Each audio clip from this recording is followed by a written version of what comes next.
Well, welcome to the Startup Espresso. I'm Hall T. Martin, the host of the show, where we talk about raising funding for your startup and the time it takes to have an espresso. I hope you enjoy this episode.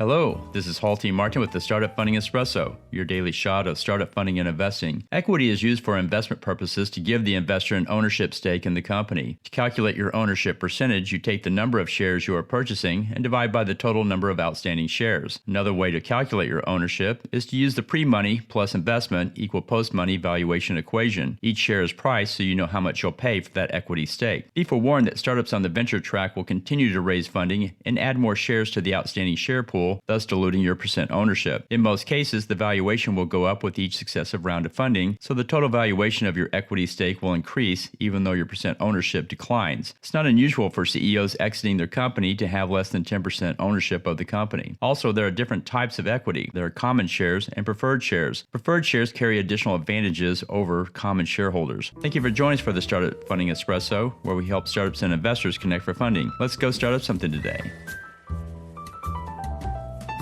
Hall T. Martin is the director of Investor Connect, which is a 501c3 nonprofit dedicated to the education of investors for early-stage funding. All opinions expressed by Hall and podcast guests are solely their own opinions and do not reflect the opinion of Investor Connect. This podcast is for informational purposes only and should not be relied upon as a basis for investment decisions.